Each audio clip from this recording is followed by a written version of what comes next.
Dear students, welcome back to my YouTube channel new English coaching by MD sir. आज पढ़ा जाएगा future tense. Future tense में future indefinite tense पढ़ा जाएगा। यदि आप लोगों ने हमारा पिछला वीडियो ना देखा हो तो निश्चित ही उसको देख लें, क्योंकि यदि आप लोगों को टाइम एंड टेंस नहीं आएगा तो आगे की आने वाली जितनी भी ग्रामर होगी, जो भी पढ़ाया जाएगा, एक भी समझ में नहीं आएगा। तो हमको टेंस आना बहुत ज़रूरी है। अगर टेंस नहीं आते हैं तो किसी भी प्रकार की हमको ग्रामर ही बिल्कुल नहीं आएगी। टाइम एंड टेंस ये ग्रामर का बेस होता है, इसको सीखना बहुत ही ज़रूरी होता है। So let's start the session without wasting any times. आज पढ़ा जाएगा future indefinite tense.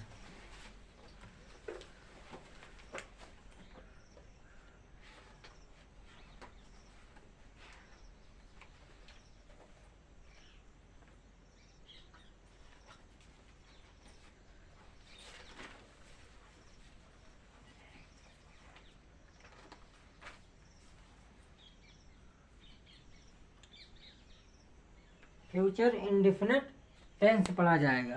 Future indefinite tense क्या होता है? इसमें ये पता चलता है कि जो क्रिया है वो आगामी समय में ही होगी, यानी भविष्य में आने वाला समय ही तय करेगा। इसकी पहचान क्या होगी? क्रिया के अंत में गागी के शब्द मिलता है। सहायक क्रिया क्या होगी? शैल या बिल होती है। मुख्य क्रिया क्या होगी? उनके बारे में हम जानते हैं। हमको ये तीन चीज़ें कंपलसरी है कि आनी चाहिए। यदि ये तीन चीज़ें हमको नहीं आती हैं तो फिर मुझे नहीं लगता कि आप लोगों को टेंस आएगा। तीन चीज़ें हमको एकदम रटना पड़ेगा, माइंड में एकदम सेटअप कर लेना होगा, ताकि हम पहचान सकें कि टेंस कौन सा है। पहचानने के बाद हम डिसाइड कर सकें कि हेल्पिंग वर्ब कौन सी लगेगी और मेन वर्ब कौन सी लगेगी।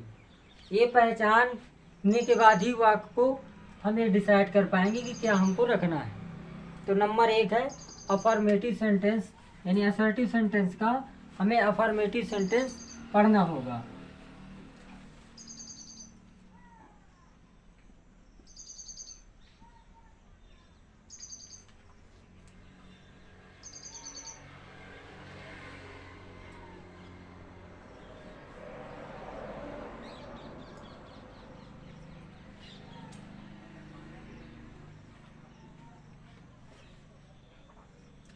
तो असर्टिव सेंटेंस में हम अफर्मेटिव सेंटेंस के बारे में जानेंगे। इसका रूल क्या होगा?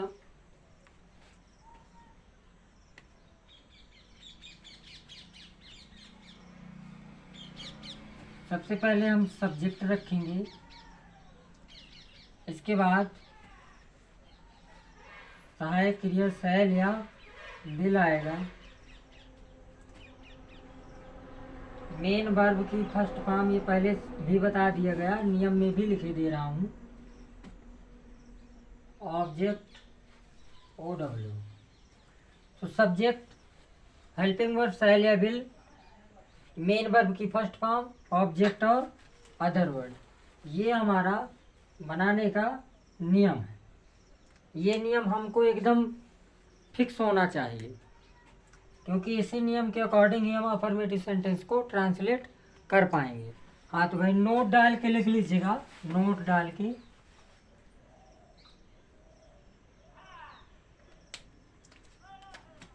आई and B, I and B के साथ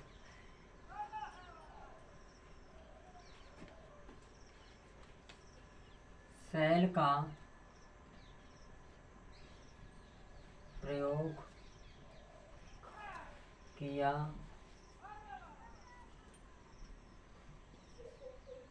जाएगा। आई एंड बी के साथ हम शैल का प्रयोग करेंगे। शेष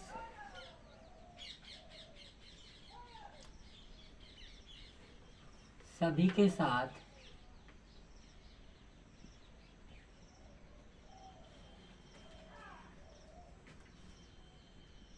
बिल का प्रयोग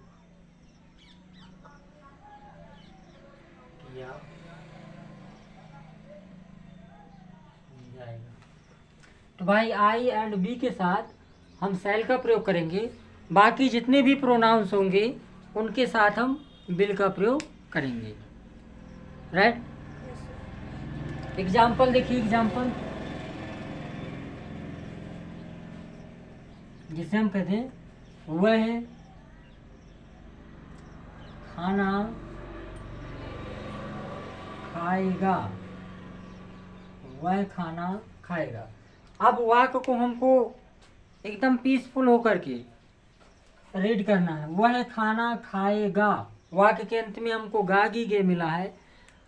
यदि आप लोगों को टेंस की पहचान याद होगी तो तुरंत इसको रिकॉग्नाइज कर पाएंगे कि भाई वाक्य के अंत में गागी गे शब्द है तो ये फ्यूचर इंडेफिनिट टेंस कहलाता है।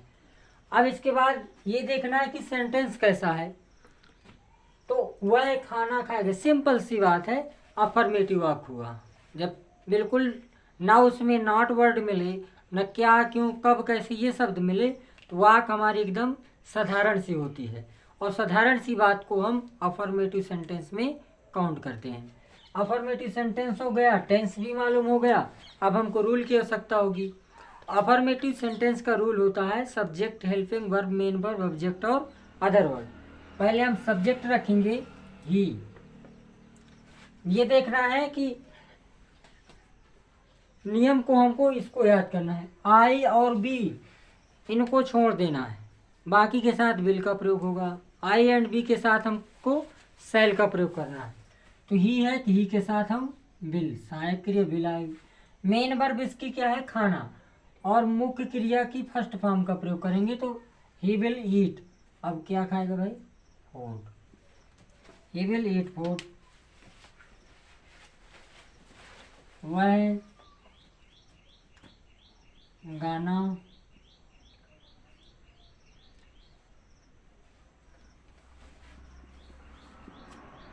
गाएगी, वह गाना गाएगी।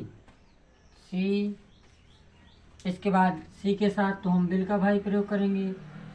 अच्छा, गाना का मीन्स सिंग मीन्स होता है, तो सिंग हो गया। क्या गाएगी, गाना गाएगी, तो अ सॉन्ग गाएगी। जैसे हम लिख दें,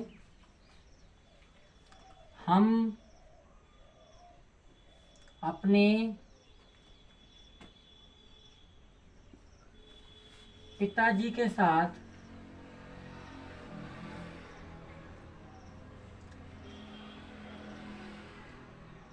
बाजार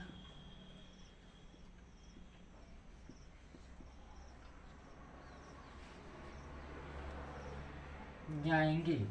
हम अपने पिताजी के साथ बाजार जाएंगे। अब भाई सब्जेक्ट आएगा तो बी लिखेंगे। आई एंड बी के साथ हम शैल का प्रयोग करेंगे, तो सहायक क्रिया जो यूज होगी वो शैल होगा। मेन वर्ब इसमें क्या है, जाना, तो गो लिख देंगे, तो मार्केट जाएगा। तो भाई मार्केट जाएंगे, तो we shall go to market. किसके साथ जाएंगे, अपने पिताजी के साथ। के साथ के लिए हम विद का प्रयोग करते हैं, विद अपने पिता। बी का क्या होगा, संबंध कारक आवर फादर।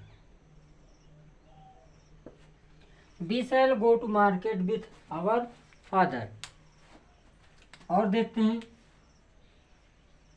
तुम अपना काम पूरा करोगे, तुम अपना काम पूरा करोगे। भाई यू के साथ हम विल का प्रयोग करेंगे, यू विल कंप्लीट अपना काम, योर वर्क।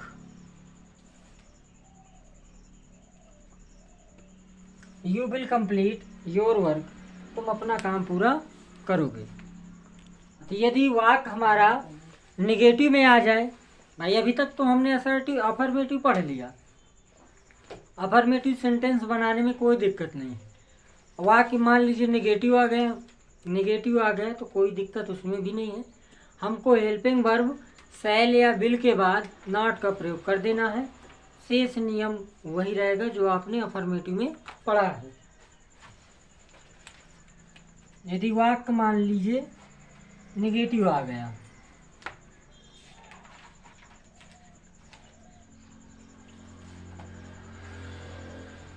नेगेटिव सेंटेंस आ गया,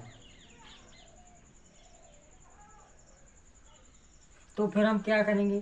कुछ नहीं, रूल हमको सिर्फ रूल फॉलो करना है और कुछ भी नहीं करना है। रूल हमको एकदम रेडी होना चाहिए। सब्जेक्ट रख देना है, सब्जेक्ट के बाद हमको शैल रखना है या फिर विल। वो सब्जेक्ट आई एंड बी के साथ हम शैल का प्रयोग करेंगे, बाकी के साथ विल का प्रयोग करना है। इसके बाद हमको तुरंत नॉट का प्रयोग कर देना है। मेन वर्ब की फर्स्ट फॉर्म का प्रयोग ही किया जाएगा, ऑब्जेक्ट एंड अदर वर्ड। ये हमारा नेगेटिव सेंटेंस बनाने का रूल है।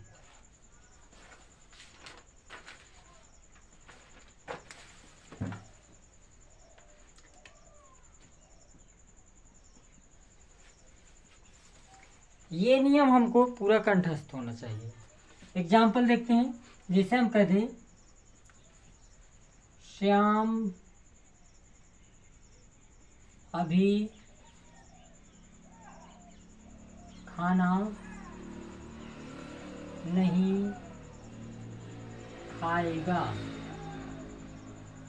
श्याम अभी खाना नहीं खाएगा। तो भाई देखो, वाक्य में निगेटिव वर्ड मिला है, वाक्य के अंत में गागी शब्द मिला है। गागी शब्द से ये निश्चित हो रहा है कि टेंस हमारा फ्यूचर इंडेफिनिट का है और कैसा है?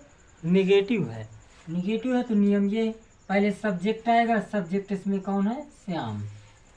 श्याम के साथ हम बिल का प्रयोग करेंगे क्योंकि इसका प्रोनाउन ही होता है, तो बिल।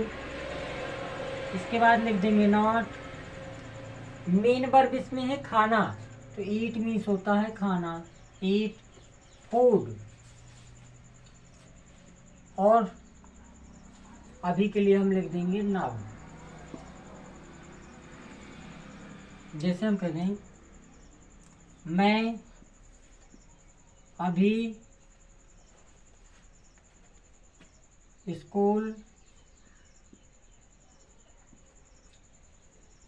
स्कूल नहीं जाऊंगा। मैं अभी स्कूल नहीं जाऊंगा, तो भाई लिखेंगे आई शैल नॉट। मेन वर्ब है जाना, गो टू स्कूल। इसके बाद नाउ, मैं अभी स्कूल नहीं जाऊंगा।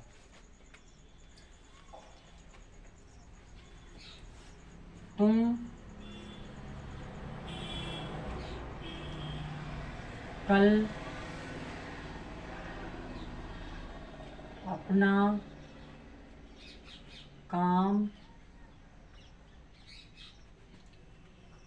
नहीं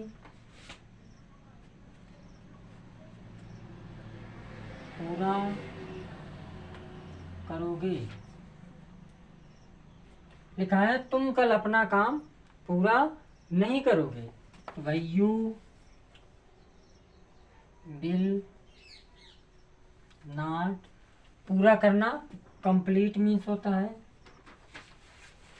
कंप्लीट। अपना काम योर वर्क, योर वर्क।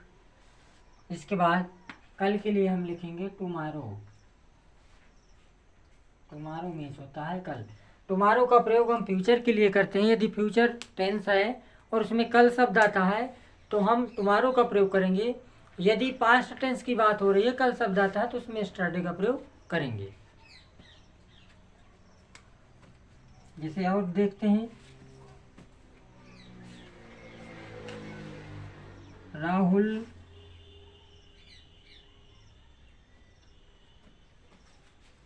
अपनी दादी के साथ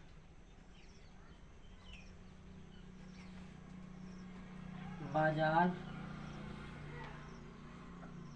नहीं जाएगा। राहुल अपनी दादी के साथ बाजार नहीं जाएगा। भाई Rahul will not go to market. दादी के साथ के लिए हम विद का प्रयोग करेंगे, विद हिज ग्रैंड मदर।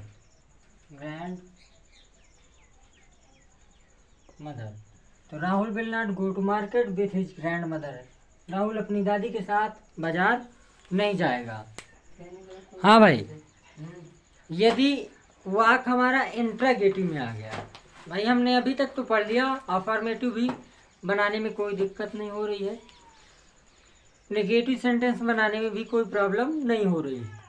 यदि वाक हमारे सामने इंट्रागेटिव को आ जाए तो हम फिर क्या करेंगे? तो इंट्रागेटिव के जो वाक होते हैं दो टाइप से देखने को मिलते हैं। एक तो वाक्य के प्रारंभ में क्या शब्द मिलता है, दूसरा वाक्य के बीच में ही क्या, क्यों, कब, कैसे शब्द मिलते हैं। आप लोगों ने प्रीवियस के क्लास में पढ़ा भी होगा। यदि आप लोगों ने पहले की वीडियो ना देखे हो तो कृपया करके उनको देख लीजिए, उससे बहुत कुछ सीखने को आपको मिलेगा।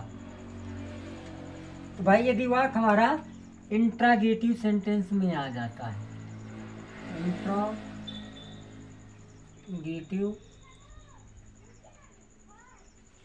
सेंटेंस में आता है, यानी प्रश्नवाचक वाक्य आता है। प्रश्नवाचक वाक्य टू टाइप से पूछे जाते हैं।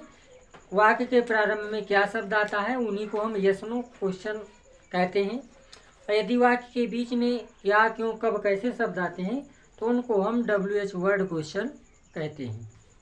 तो यदि वाक्य में के नंबर पहला है, यदि वाक्य के प्रारंभ में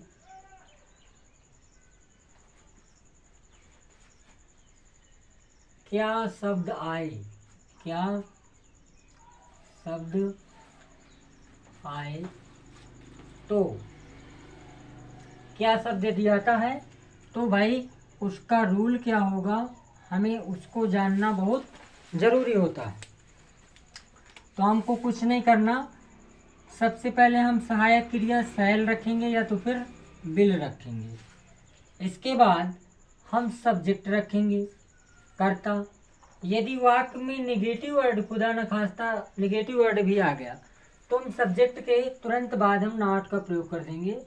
इसके बाद मेन वर्ब आएगी, ऑब्जेक्ट रहेगा और फिर OW, और लास्ट में हमें क्वेश्चन मार्क जरूर से जरूर लगाना।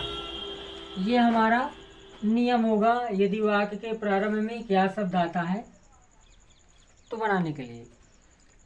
फॉर एग्जाम्पल देख लीजिए, उससे ज़्यादा बेहतर समझ में आएगा। जैसे हम कहते हैं क्या किसान अब खेत में काम नहीं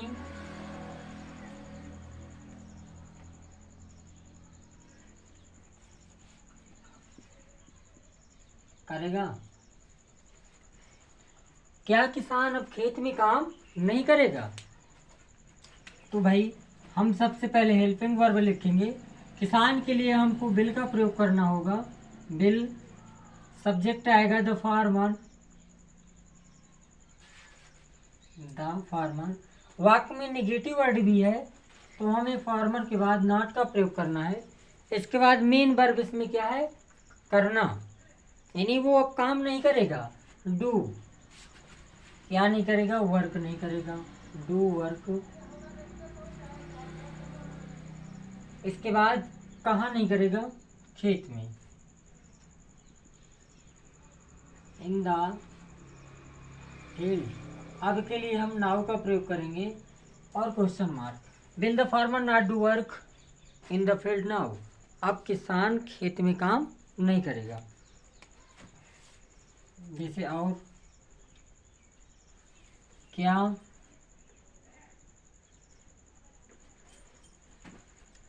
हम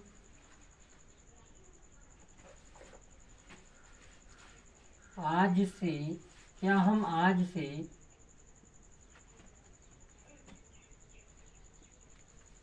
मैदान में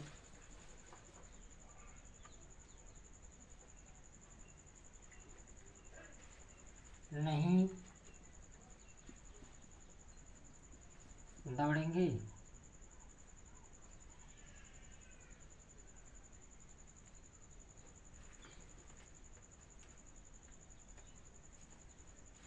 कहा क्या हम आज से मैदान में नहीं दौड़ेंगे। तो भाई हम शब्द आया है तो हम शैल का प्रयोग करेंगे। शैल बी वाक्य में निगेटिव वर्ड है तो नॉट। दौड़ना रन मीन्स होता है। मैदान में in the field.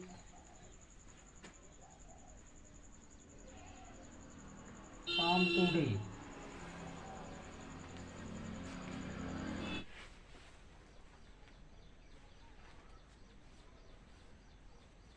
For today.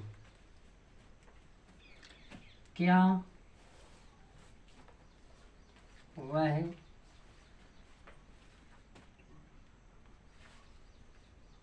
कल अपना गृह कार्य पूरा करेगा। क्या वह कल अपना गृह कार्य पूरा करेगा। विल ही कंप्लीट गृह कार्य हिज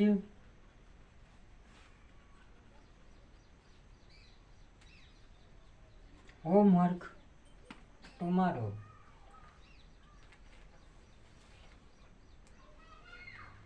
तो will he complete his homework tomorrow. क्या वह कल अपना गृह कार्य पूरा करेगा।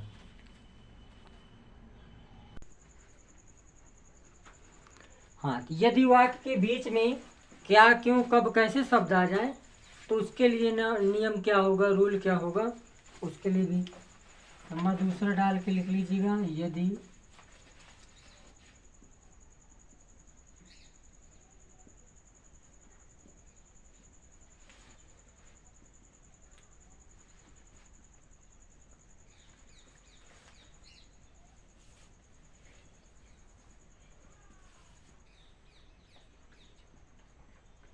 यदि वाक्य के बीच में WH वर्ड आए तो रूल लिखना है भाई। सबसे पहले हम लिखेंगे WH वर्ड, इसके बाद शैल यानी हेल्पिंग वर्ब शैल आएगा या विल। इसके बाद सब्जेक्ट रखेंगे। सब्जेक्ट के बाद यदि वाक्य में निगेटिव वर्ड है तो नॉट का प्रयोग होगा, अदरवाइज हम मेन वर्ब का प्रयोग करेंगे। फिर इसके बाद ऑब्जेक्ट आए, अदर वर्ड आएगा, लास्ट में क्वेश्चन मार्क लगा देंगे। ये हमारा नियम है यदि वाक्य के बीच में WH वर्ड आते हैं तब के लिए। और एग्जाम्पल देखते हैं।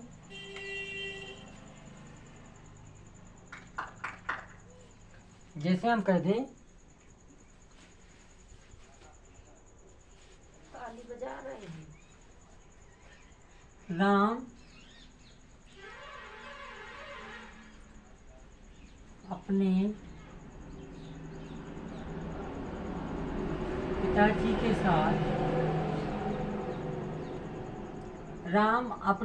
के साथ खाना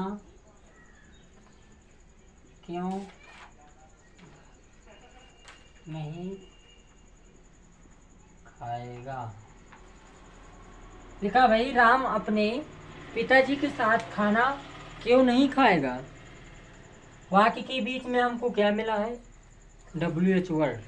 WH वर्ड मिला है तो पहले हम इनको रखेंगे, तो काइनेस क्यों होता है वाई, तो हम लिख देंगे वाई। अब इसके बाद राम के साथ हम बिल का प्रयोग करते हैं, ना कि सेल का, तो हेल्पिंग वर्ब जो होगी वो बिल। अब लिख देंगे राम। ये देखना है कि निगेटिव वर्ड है वाक्य में कि नहीं है, तो भाई क्यों के बाद है तो फिर हम क्या लिखेंगे, नॉट। मेन वर्ब इसमें क्या है, खाएंगे, खाना, तो ईट मीन्स होता है खाना, तो नॉट ईट। इसके बाद क्या नहीं खाएंगे, फूड नहीं खाएंगे।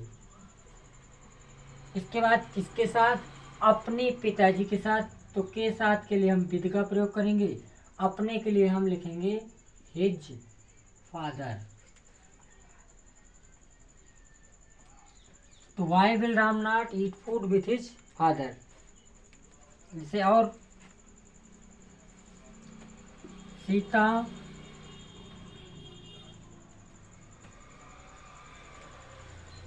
कल अपना पाठ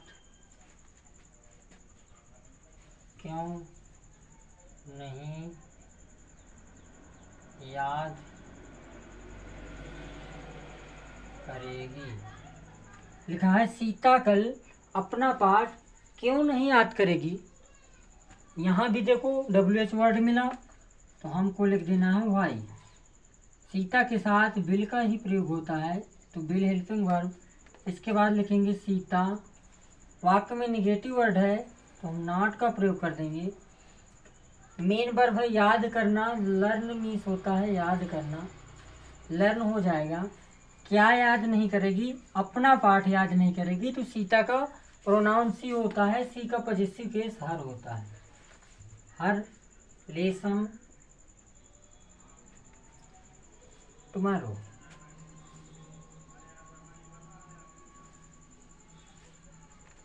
तो why will Sita not learn her lesson tomorrow. और देख लेते हैं, तो हम कल अपना काम कैसे पूरा करेंगे। लिखा है हम कल अपना काम कैसे पूरा करेंगे। भाई ये WH वर्ड आया है, तो कैसे, हाउ लिखेंगे, हाउ। बी के साथ हम सैल का बी, पूरा करना कंप्लीट,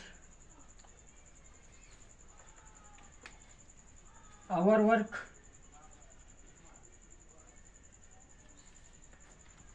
टुमारो।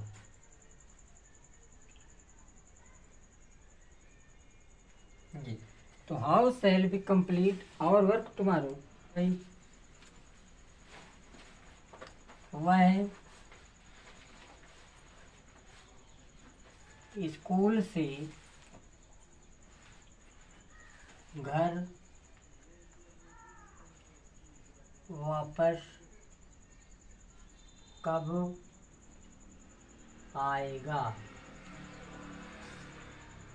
लिखा है वह स्कूल से घर वापस कब आएगा, तो कब के लिए हम व्हेन, WH क्योंकि वर्ड है, व्हेन लिखेंगे। इसके बाद हम विल, ही, इसके बाद वापस आना, come back, come back, from school, from school to home.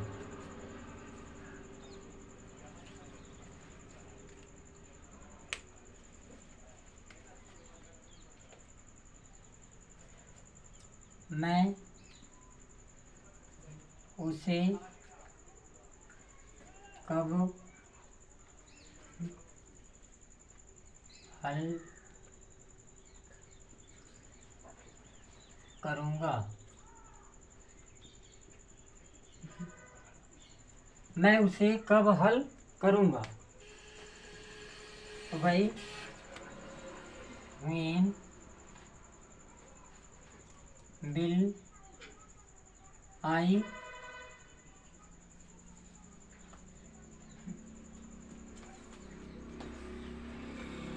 solve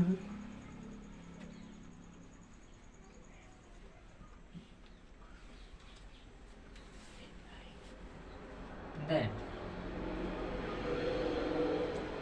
When will I solve that? मैं उसे कब हल करूँगा। आज के लिए इतना ही है। यदि आप लोगों को कुछ पूछना हो तो आप लोग कमेंट बॉक्स में अपनी समस्याएं मेंशन कर दीजिएगा। सारी समस्याओं का रिजोल्यूशन देने का प्रयास किया जाएगा। Thank you so much. Take care.